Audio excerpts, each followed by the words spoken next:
están todos bienvenidos. Estamos iniciando Entrevista Verdadera, un programa que hacemos en vivo y en directo aquí en la red. Vamos a hablar sobre este libro. Ya les voy a contar más. Vamos a hablar con el autor de este libro. Es un economista, está bien presente en los medios de comunicación a través de columnas, ha estado presente además en programas de radio, por ejemplo, durante muchos años. Es José Ramón Valente. Él es un economista con magíster en Chicago, es el director de Consult y nos trae el libro La rebelión del sentido común, ¿por qué la gente sabe más que los economistas y los políticos? Hola José Ramón, muchas gracias por venir. ¿Cómo estás? Buenas noches, muchas gracias por invitarme. ¿Por qué la gente sabe más que los economistas y los políticos? Porque definitivamente el conocimiento acumulado, imagínate, en cientos de personas, miles de personas, millones de personas, es mucho más que el que puede acumular una persona o un grupito de personas, por muy inteligente o muy informados o muy letrados que sean. Y en ese sentido, el llamado de esto es decir, ojo, cuidado con uno, como persona, dejarse imponer todo lo que te digan quienes creen, ¿no es cierto?, que tienen la verdad. La verdad a veces está, digamos, en la gente y no necesariamente en los intelectuales. Y desde el punto de vista de los intelectuales también es un llamado a decir, cuando legislen, cuando piensen, ¿no es cierto?, en políticas públicas, pregúntenle a la gente, digamos, pregúntenle las experiencias de la gente, para que no cometamos errores en los cuales después digamos, es que en el pizarrón se veía de esta forma, pero en realidad la gente se comportó de forma distinta. Qué curioso, José Ramón, porque usted es economista, pero a mí me da la impresión que los economistas justamente hacen eso. Nosotros sabemos más, nosotros analizamos los números, nosotros vemos las cifras. ¿Para qué te voy a decir? En general, ejemplos cotidianos hay montones, pero déjame darte algo que también te fijas que dice sentido común, digamos. Sí.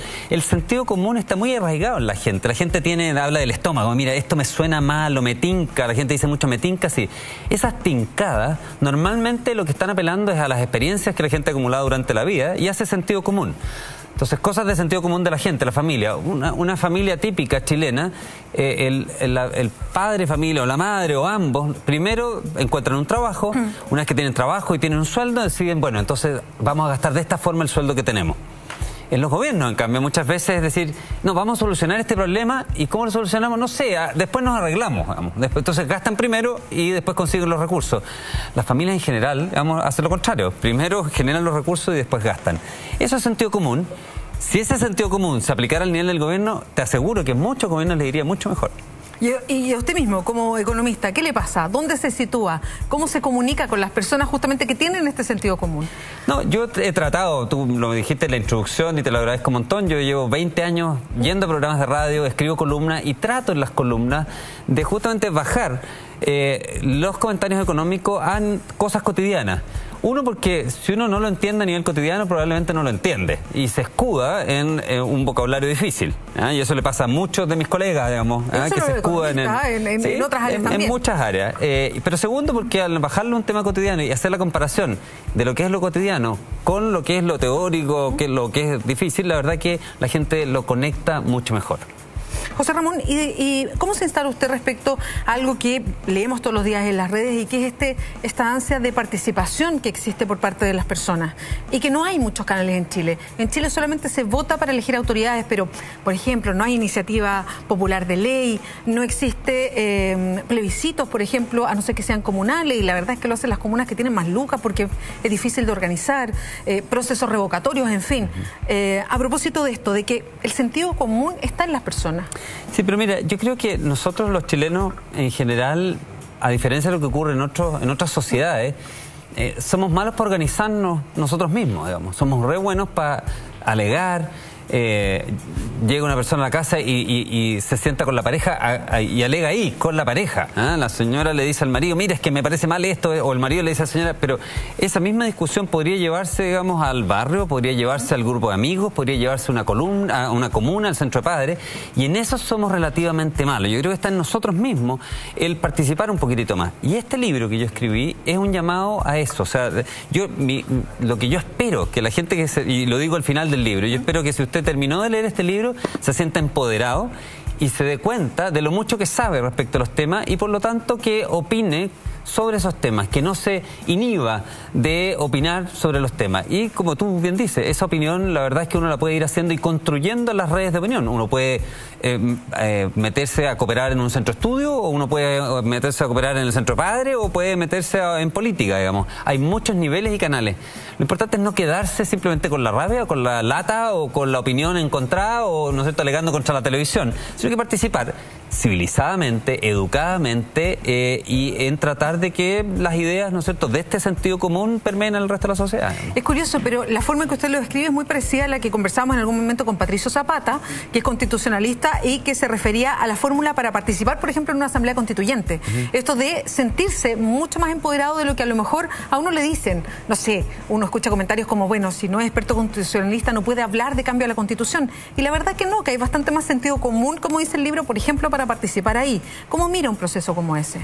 No, yo soy contrario a un proceso de hacer borrón y cuenta nueva. Yo creo que uno tiene mucho que aprender de los que vinieron antes que uno. Y en ese sentido me parece siempre, ¿no es cierto?, un acto un poquito de soberbia cuando uno dice, no, nuestra generación, nosotros los que vivimos ahora en un planeta que tiene miles de millones de años, digamos, y en un país que tiene cientos de años, nosotros sí que vamos a poder hacer lo que es lo correcto, digamos, sin mirar lo que hay atrás. Entonces, en ese sentido, este proceso de partir de cero en una Constitución, no soy simpatizante de eso. Ahora, creo que no se parte nunca de cero.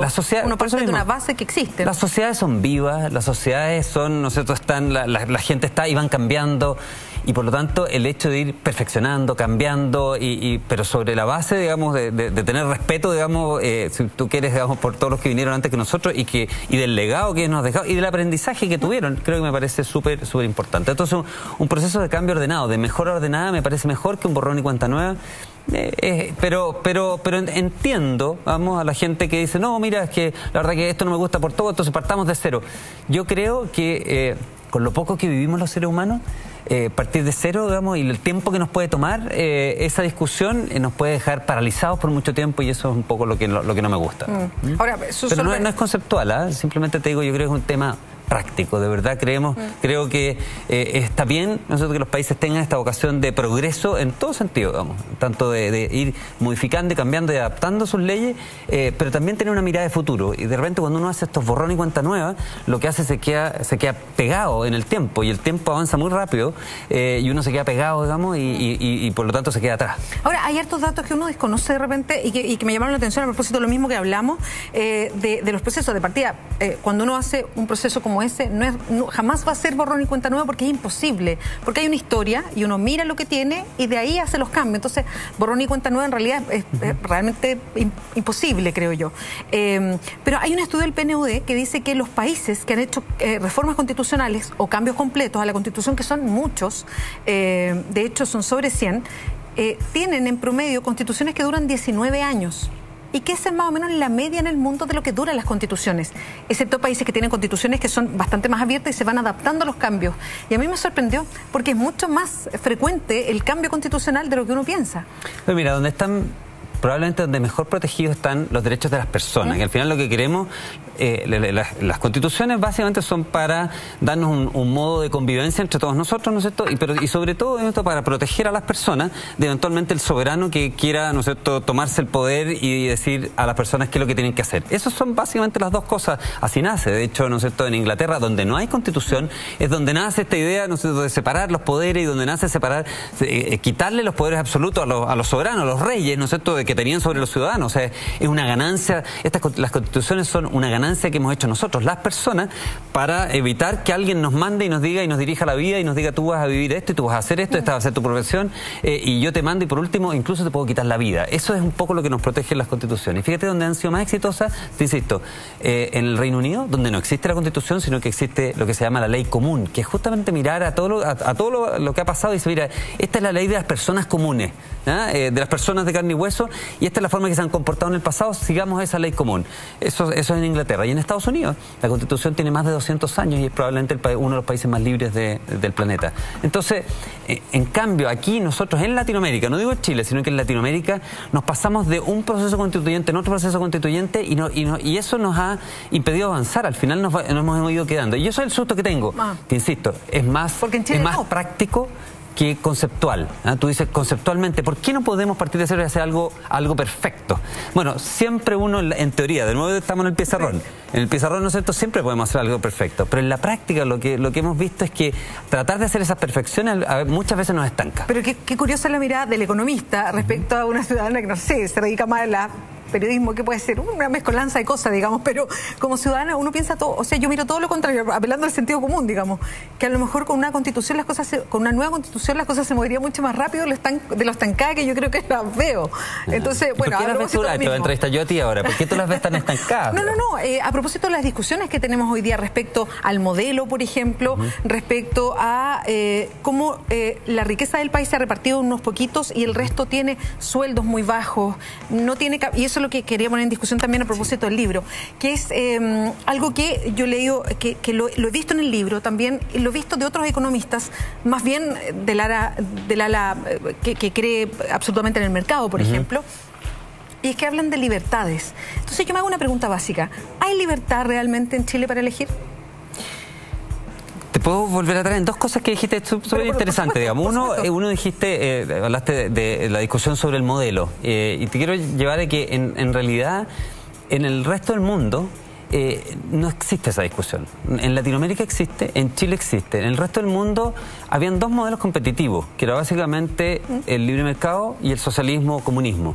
Y unos, por la fuerza de la evidencia, simplemente, ¿no es cierto?, hace 25 años quedó básicamente en evidencia que no funcionaba. Y hoy día lo que se discute en el mundo es, dentro del espectro de una economía de libre mercado, cómo la hacemos lo mejor posible para los ciudadanos. Entonces, cuando aquí discutimos si es que cambiamos de nuevo retroexcavadora o si cambiamos totalmente el modelo y nos vamos a un modelo del siglo XX, estamos con una mirada hacia el pasado enorme. La discusión moderna sería, a ver, está el modelo de libre mercado, es el único que funciona para producir riqueza, ya se demostró en el mundo, no en Chile, en el mundo, y por lo tanto, ¿qué hacemos para perfeccionarlo? Entonces, la mirada es totalmente distinta. Por ejemplo, te doy un ejemplo bien concreto. El escándalo de Volkswagen en Alemania es terrible, probablemente uno de los escándalos corporativos más grandes que hemos conocido nosotros en la historia.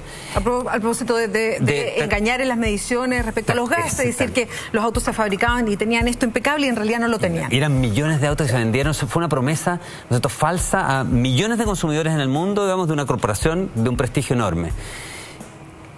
No he leído nadie, puede haberlo, pero no he leído nadie, y probablemente vos tú vas a estar de acuerdo conmigo que la discusión en Alemania a raíz del caso Volkswagen no es si vuelven a la RDA, no es si vuelven, ¿no es cierto?, al modelo de socialismo, ¿no es cierto?, pre-caída del muro de Berlín. La discusión es cómo castigamos a Volkswagen, quiénes son los responsables, cómo hacemos para que esto no vuelva a ocurrir de nuevo, cómo adaptamos nuestras instituciones para que casos como este no le afecten a la ciudad. Entonces, es súper importante cuando tú acotas la discusión a, digamos, esto es lo que tenemos, y obviamente es imperfecto. Nadie va a decir que la economía de mercado, el sistema de economía de libre mercado es perfecto. No, es imperfecto. El tema es que cuando se revelen esas imperfecciones, entonces lo que tenemos que hacer es ver, bueno, cómo las solucionamos, cómo las arreglamos. Pero si en vez de eso, lo que decimos es cuando se revelan estas imperfecciones, decimos, entonces tenemos que votar este modelo y irnos a lo que no funcionó en el siglo XX en ninguna parte del mundo, pero ahí es donde nos quedamos atrapados. Yo creo que ahí hay una premisa de base que está equivocada, porque la discusión ¿es volver a un modelo añejo del comunismo para Chile? No es esa la discusión. No sé, yo escuché... ¿Volver al modelo del socialismo antiguo? Yo escuché a un diputado de la Nación súper popular, ¿no es cierto?, que es Gabriel Boric, diciendo que por qué estábamos discutiendo respecto a los casos de corrupción la sanción. Lo que teníamos que discutir era quién era el dueño de los medios de producción. Eso es una retórica de los años 60, digamos. Entonces, y él es bien popular, entonces yo creo que sí está instalada esa discusión. Y cuando tú ves que... Solo para terminar la argumentación. Sí. Creo que hay una caricatura respecto a cuando uno dice que quiere cambiar el modelo. Cuando hablamos de libre mercado, y ahí le pregunto, yo entiendo, y en los países del mundo, y esa es la gracia, sí funcionan efectivamente con un mercado, pero con un mercado bien regulado, con un mercado con hartas limitantes, con limitantes que acá podrían varios economistas, y ahí le pregunto a usted si usted también, el grito en el cielo. En Chile no se dan esas limitantes, es un mercado demasiado imperfecto y eso lo estamos pagando los chilenos. Bueno, yo creo que... Por eso volvía, ¿tenemos realmente libertad en Chile para elegir? Ahí entramos a la discusión. Te fijas que lo que yo te decía antes, tú me dices, mira, tenemos un mercado que tú lo encuentras imperfecto, yo también lo encuentro imperfecto, y tú crees que a lo mejor la forma de hacerlo más perfecto es regularlo más. ¿ya? O sea, yo creo, la presencia de un Estado ahí que regula. Claro, yo creo, a diferencia tuya, y a lo mejor eso nos separa y nos permite discutir dentro de ese marco, en que yo creo que la forma de mejorarlo es hacerlo mucho más competitivo, de tal manera que las empresas que están y que son los incumbentes y que son los que tienen, ¿no es cierto?, eventualmente un poder grande, sientan que viene un empresario joven de 25 años y que ese empresario tiene financiamiento y tiene una buena idea, que se la financian y puede competirle y sacarlo del mercado si es que produce cosas malas y le entrega cosas malas al mercado. O sea, mi solución probablemente iría, yo la plantearía, no la impondría de nuevo, porque estamos hablando, ¿no es cierto?, que no hay que imponerle cosas a la gente. Yo la plantearía en los términos de mi solución al modelo.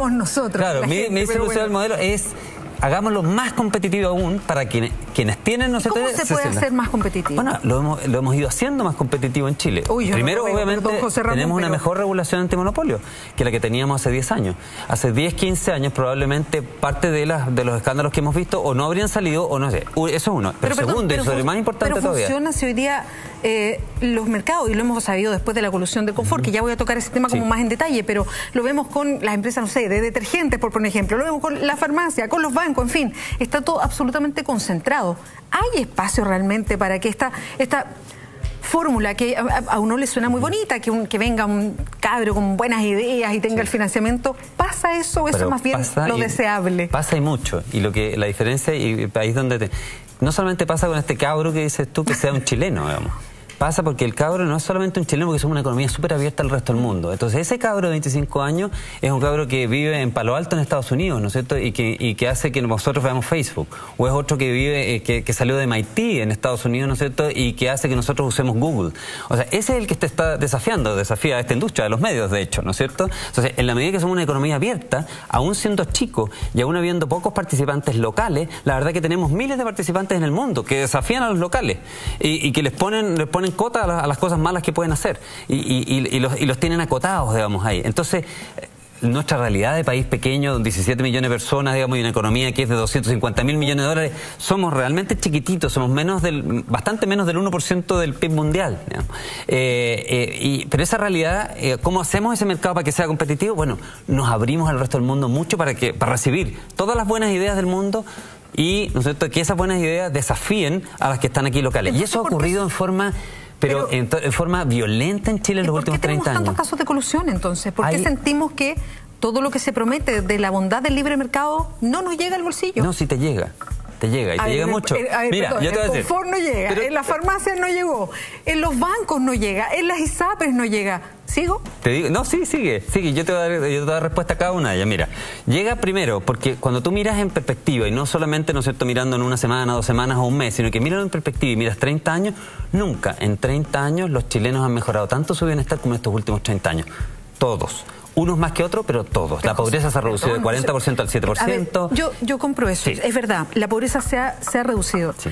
Pero, José Ramón, tenemos un problema tan grande de desigualdad. ¿Cómo puede ser que el 70% de los chilenos gane hasta 426.000 pesos?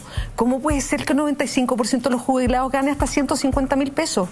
Eso, si hablamos de bienestar, ahí yo la verdad es que no compro ese discurso. Estamos mejor que antes, estoy de acuerdo. Pero la desigualdad y lo que le alcanza a una familia para darse vuelta con esas lucas es muy poco. Sí, siempre va a ser poco y siempre vamos a querer que sea más. El punto es cuáles son los caminos que elegimos para que la gente progrese. Y ciertamente este camino que elegimos, digamos, en los últimos 30 años es mucho mejor que el que elegimos en los 200 anteriores.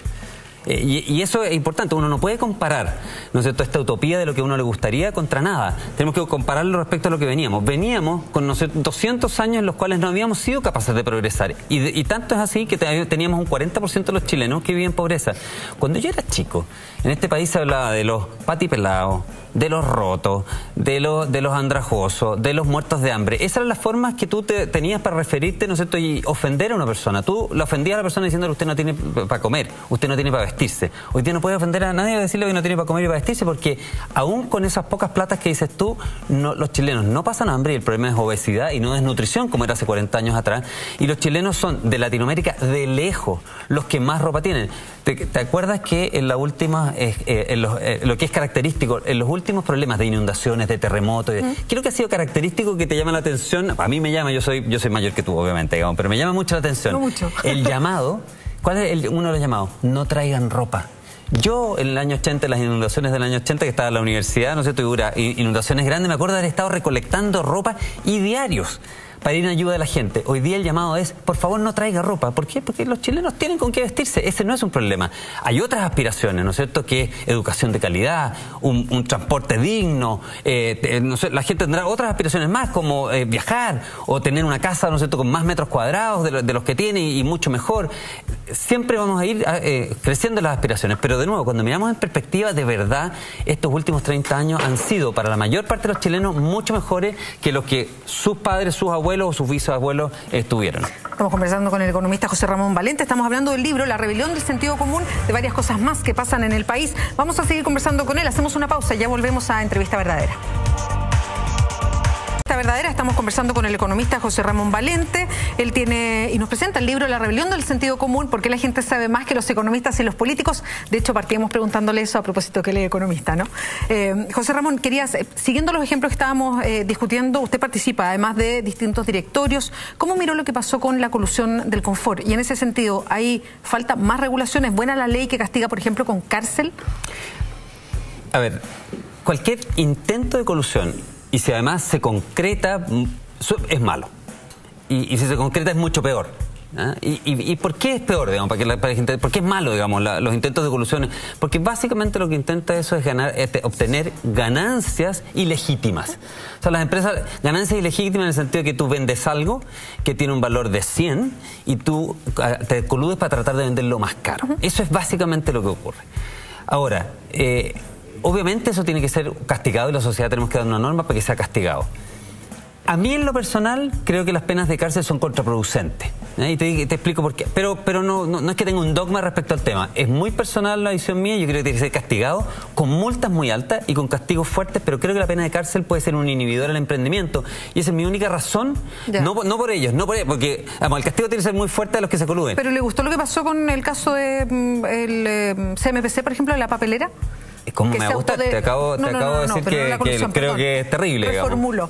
No el caso de colusión, sino más bien cómo terminó castigándose todo esto. Porque si todo sigue así, porque todavía está el Tribunal de la Libre Competencia, tiene que fallar, SCA se está defendiendo, en fin, había una investigación abierta, ellos se autodenuncian y podrían salir sin ninguna multa, siquiera porque se autodenunciaron pese a que hubo colusión 10 años. Bueno, no sabemos exactamente cómo va a terminar. Ha habido varios casos, ¿no es cierto? Y lo importante es que la justicia... ¿Es justo que no tengan multa? No, por supuesto que no. Si hay, te insisto, intentos de colusión y mucho más aún, colusiones tienen que tener multas y multas altas. Porque en el fondo le hacen mal al sistema, aparte de hacerle una reputación horrible. Es muy difícil. ¿Cómo te explico? Te fijas que tú me estás preguntando esto y la gente se lo está preguntando. Imagínate el daño que le hace. Deberíamos estar conversando a lo mejor de cómo el sistema de libre mercado crea riqueza, cómo disminuye la pobreza, pero en vez de eso tenemos que volver a explicar, bueno, pero están estos casos. Eso, porque es terrible. En Chile es que al revés. Lógico, pero... por eso te digo, entonces el daño que genera desde el punto de vista, ¿no es cierto?, de la reputación del sistema es horrible, pero además de eso le genera daño a los consumidores y le genera daño a la gente. Ahora, yo te tengo una buena noticia respecto a eso, y tú lo mencionaste antes. La buena noticia es que en una economía abierta como la chilena, donde hemos ido desarrollando un mercado de capitales, donde tenemos gente que se ha ido educando y donde tenemos, ¿no es cierto?, competencia que puede venir de afuera, el daño que estos intentos de colusión o la colusión le pueden generar a la sociedad es relativamente acotado. Acotado en términos de la magnitud. Es horrible, pero ¿en qué sentido? Magnitud monetaria. ¿No? Y te lo digo así, ¿cuánto podía, tú puedes vender, de verdad, podías haber vendido un papel que era como lija, o sea, malo, muy malo, y muy caro? No. Probablemente no. ¿Por qué? Porque tenía una economía abierta y un papel que hubiera sido una lija, no sé, que hubiera sido muy caro, habría sido inmediatamente una fuente de alguien que habría dicho, ¿sabes qué más? En Chile hay una oportunidad enorme para poner, ¿no sé, y vender papel suave y barato. Y de alguna manera eso estaba pasando. Hay una inversión de 140 millones de dólares que se está haciendo para competir en ese mercado. Entonces, en la medida que tengamos, que podamos... Pero no te sigo con el ejemplo, porque me parece que... a ver... Los malos empresarios, que son los empresarios que se coluden, son malos empresarios, porque tratan de vender caro y malo. Más malo en calidad y más caros. Ya, son malos empresarios. Entendiendo. Y los malos Papelera, empresarios... SCA son malos empresarios. Los empresarios que se coluden, esa colusión de probarse prueba que eran malos empresarios, porque estaban tratando de vender más caro de lo que realmente era el valor del mercado. Sí. Y por lo tanto le estaban causando un daño a la gente. Sí, estamos de acuerdo, en eso estamos de acuerdo. Lo que te digo yo es que ese daño que le estaban causando a la gente estaba limitado por el hecho de que Chile, al ser una economía abierta, donde los empresarios pueden entrar a competir en ese mercado, entonces ellos no podían ser tan malos como a lo mejor les habría gustado, porque no podían subir tanto los precios, no podían ofrecer productos malos. Y te voy a decir más, tú mencionaste varios ejemplos. Es terrible esa conclusión, es José fantástica, Ramón. porque lo que te está diciendo es que estás acotado en el daño. Es mala la conclusión, pero no tan mala. No, es súper mala. No, lo que te quiero decir es que gracias a Dios tenemos un sistema en el cual se autorregula. Tú tienes el Tribunal de la Libre Competencia. Nada. Pero por supuesto. Aquí no se autorreguló nada. Sí, los tipos tenían el 95%. Los tipos, no, las dos empresas. Tenían el 95% del mercado. Claro. No dejaban entrar a nadie, los amenazaban públicamente. Ellos no se autorregularon, no me entiendas mal. Ah, ya. Ellos no se autorregularon. ¿Pero quién se autorregula en Chile? El sistema genera mecanismos de defensa, te lo voy a poner así. Como tu cuerpo genera mecanismos de defensa, entonces tú tienes una vacuna. Tú cuando tú te enfermas y no te has enfermado antes, te enfermas grave, ¿cierto? No, cuando tú te has enfermado por una vez, entonces tienes una... lo que quiero decir es que pero yo creo la economía abierta... La autorregulación no existe en Chile. No es la autorregulación. No me lleves ahí de nuevo. Entonces... No es que las empresas se autorregulen, que eso pues es otro tema. Yo te digo que el sistema, como al ser un sistema en el cual otros empresarios pueden ir a competirle a los malos empresarios, eso es un sistema que permite acotar. Pero ya no le pueden competir al mal empresario. Obvio que sí. Hoy día, por ejemplo, pero doy un mismo ejemplo. Antes, incluso, por ejemplo, CMPC y CCA no se coludieron. Pongamos que nunca se coludieron. Sí. Pero entre las dos tenían el 95% del mercado.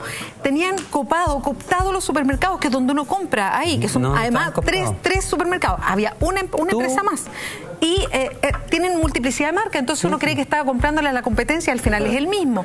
Es lo que pasa hoy día con los detergentes. No dejan entrar a ningún pequeño ni una gran competencia. No hay nada que se lo impida.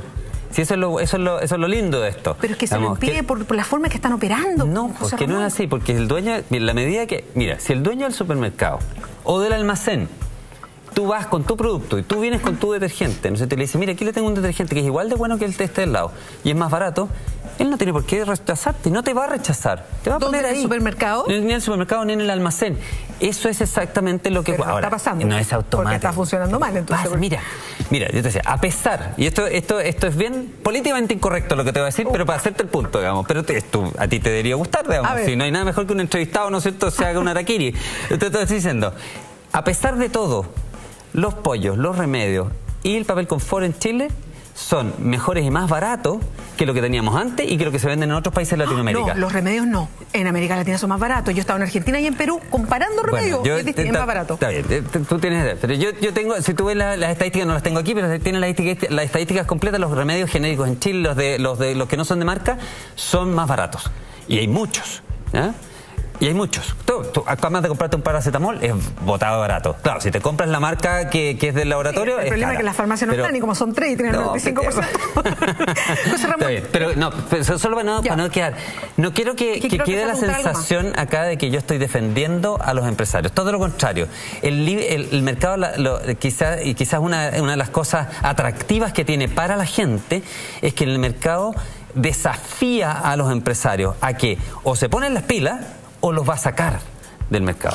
En algún minuto, puede tomar tiempo, pero en algún minuto los va a sacar. O te ponen las pilas y eres un buen empresario en el sentido de que vendes buenos productos a bajos precios, o va a venir otro, en un mercado abierto que es desafiable y te va a sacar porque va a poner un mejor producto a un menor precio. Quiero aprovechar, antes de que se termine el programa, porque estamos a punto de preguntarle por algo que provocó harta polémica en su momento. Usted, de hecho, hizo un libro que se llama La historia de un sueño a propósito de las AFP. Sí. Y en un debate usted reconocía que usted no cotizaba en AFP, lo que despertó harto impacto, porque usted era un defensor de las AFP.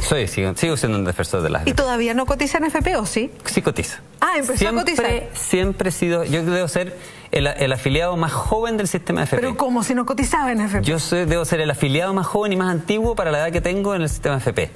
Lo que pasa es que yo no tengo un micrófono y un programa de televisión para que alguien me pregunte. Tú me lo estás preguntando ahora y yo te lo veo. Yo desde los 18 años que soy afiliado de la AFP y mientras estuve trabajando con contratos siempre coticé. Cuando me hicieron la entrevista y durante un periodo efectivamente no coticé porque soy empleado independiente. Tú para ser empleado independiente puedes cotizar igual y es lo que estoy haciendo ahora, ¿ya? Lo estoy haciendo exclusivamente porque creo que el bullying que se ha hecho respecto del tema no lo amerita, entonces dije, quiero demostrar. Pues espérate. Es que era bien impactante, por eso preguntaba. Ahora, ¿por qué? El tema. Tú para cotizar como independiente tienes que, en mi caso tenía que haberme puesto un sueldo patronal. Y para hacerme poner un sueldo patronal, yo siempre encontré que era un poquito burlesco. Entonces, yo soy empresario, porque tengo una empresa. Lo que yo tengo es utilidades y no sueldo. Entonces, que esté la posibilidad de ponerme un sueldo para ahorrar impuestos, nunca me pareció que era lo correcto. No te olvides que el sistema de AFP es una forma de ahorro sin pagar impuestos. Eso es. Es una forma de ahorro sin que tú tengas que pagar impuestos. Entonces, al no cotizar y obtener utilidades y ahorrar de esas utilidades, lo que hice simplemente es pagar más impuestos de lo que habría pagado si es que hubiera cotizado. La gente, lamentablemente, digamos, no entiende mucho del sistema, entonces dice, entonces, ¿cómo lo defiende? Sentido común, José Ramón, sí, tú mismo exactamente, lo dices. Eso es sentido común. ¿Cómo lo defiende y lógico, no está en la AFP? Exactamente, estoy. Y siempre he estado. No, siempre he estado. No se olvide, siempre he estado. Uno es afiliado y afiliado para allá. Y siempre he estado. Así que... Estamos terminando la entrevista. Muchas gracias por acompañarnos. José Ramón Valente, buenas noches. Muchas gracias por acompañarnos. Está listo. Lo veo desde acá. Ignacio Franzani para Mentiras Verdaderas. Buenas noches.